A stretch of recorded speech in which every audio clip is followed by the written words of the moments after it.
Hey there, John Morris here, johnmorrisonline.com, back with another episode for you. This one I wanted to talk about how to get freelance clients when you're new to freelancing, and this comes from a question I got on my last video from, again, Crusader Rabbit. So been asking a lot of good questions lately, but I wanted to talk about this because, again, it's one of the more common questions that I get, and something that I think when you're first starting out freelancing can be difficult to deal with. So the question was, have you talked about how to convince clients to take a risk on you when you're a new developer? So the reality of this is there's 1,000 things that you could do here, but what I want to do is tell you just what I actually did, because I think that's coming from the most experience and I can talk with the most authority with. So the first thing is, my first several clients all hired me because they'd seen some YouTube videos I did, and those YouTube videos were pretty close to what they wanted done. So it was really, really simple and easy for them. I basically had kind of already done what they wanted. They saw the videos, they saw me do it, and they're like, well, why don't you just do it for me? And at the time, I didn't have a portfolio up. I didn't have any testimonials. I didn't even have a page selling my services. All I had literally was a contact form, and they sought me out. They found the contact form, or they found my email address somewhere. They emailed me, and that's how I ultimately got hired. So this is why I constantly beat the drum of creating content, because it is one of the simplest ways to get work, one of the easiest ways to get work.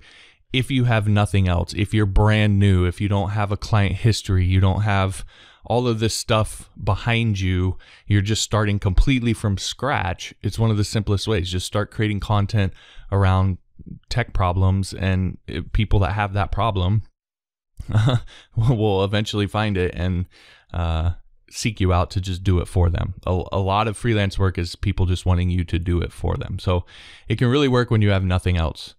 The second thing then is that all of the projects that I worked on at first were really small projects. So I didn't go out there and try and land some $10,000 project right off the bat. They were $100 and $200 projects. So fixing a CSS bug here, or writing a little PHP script there, it was really, really simple stuff. And the reality was I wasn't ready for big projects. I didn't have the understanding of how to even follow through on one. And I didn't have the proof behind me to justify hiring me for one. I wasn't able to show people that I had done this before and that I was able to execute. And that was because I hadn't done it. I was just starting out. So I think this is a big mistake a lot of freelancers make early on. They sort of scoff at $100 and $200 projects. But if you do a $100 project and you do it in a couple hours in a day, you can work, and you do that every day.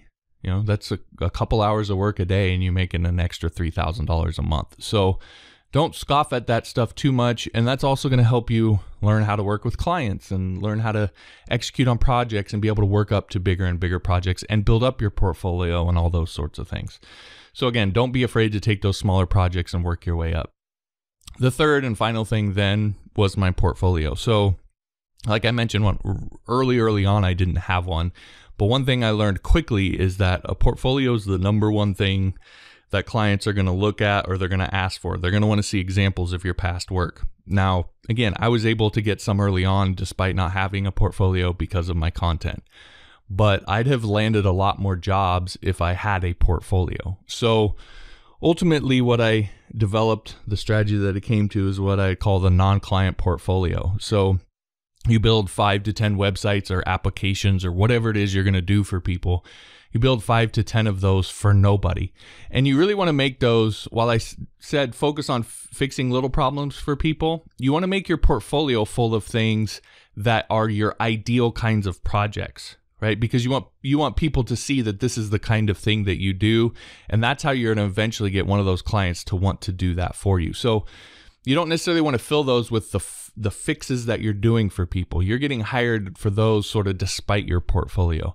You want to put in your portfolio the ideal kinds of projects. So for me, that was membership sites, whatever. But just build 5 to 10 of those kinds of websites or applications purely to put in your portfolio. They're not for anybody. They're just to be in your portfolio, because having something in there is better than nothing, and they don't need to be client projects. Clients just want to see examples of your work at a minimum. And if they were for a client or not, yeah, sure, it's better eventually if they're for a client and you have a testimonial to go along with it and so forth. But again, having something that shows off your skill, what you can do, and allowing them to actually see it is way better than having nothing. Just make sure that what you put in there is your best work and it's visually appealing. I've talked about that a lot before, but visual appeal is huge when it comes to a portfolio. So to sort of recap, if I were starting today, this is exactly what I'd do. I'd spend the first 1 to 2 weeks building that non-client portfolio. So building those sites, getting the screenshots, putting them into the portfolio, building the site or wherever I'm going to host that portfolio, etc. Doing all of that and getting that built first, because that's going to be really, really important. Next thing I would do is I'd start creating YouTube videos solving small tech problems. So, go find if there's a common CSS bug that a lot of people are having. Go out and create a YouTube video showing people how to fix it, or something small script with PHP, or whatever you do, whatever you want to do. Find these small little problems that you can fix for people and create a video around them. Then at the end of every video, point people to your Hire Me page. And essentially the pitch at the end of the video is, hey, if you don't want to do this yourself, you can hire me to do it for $100. Just go to this URL. That's quite literally the pitch. So it doesn't have to be anything complicated. It's mainly that appeal that a lot of people are already going to be after, which is, hey, I just don't want to do this. I'm going to have somebody do it for you. You're not going to get, $20,000 a month worth of work based off that, but you'll start getting something, and you'll start getting testimonials and so forth. And then this is kind of optional, but it really helps. The fourth thing I'd do is I'd spend about $30 a month promoting those YouTube videos on Google Ads. So I'd have a bunch of different videos, 10, 15. I'd just keep making them really.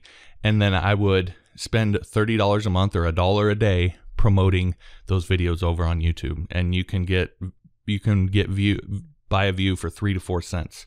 So, $1 is going to get you 30 to 40 views, depending on or 20 to 30 views, depending on how the cost works out or whatever.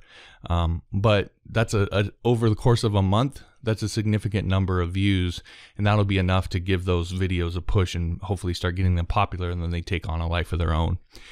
That strategy right there actually was how probably the first year or two of freelancing, how I did it, and it worked pretty well. And I basically had I didn't have a big name or big clients or a great portfolio or any of that sort of stuff, and I was still able to get clients basically doing that. So it's pretty simple, and it's how you can get started when you have absolutely nothing to sort of go on. Now, of course, once you reach that point, if you want to know how to grow your freelance business from there, that's what I teach you in my Beginner's Guide to Freelance course. It's, as I've said, sort of the big rocks, the big strategy, how to grow your business over the next 10 years and turn it into a real business around your freelance services. So you have a waiting list. You don't ever have to worry about being able to get clients because you have so many people that are inviting you to projects or sending in quote requests, all that sort of thing. That's what the course is designed to show you how to build, again, a real business around your freelance services. So if you want to learn more about that, you can go to johnmorrisonline.com/freelance. You can get the course for nothing over on Skillshare. Again, all the details on that are at johnmorrisonline.com/freelance. All right, that's it. We'll talk to you next time.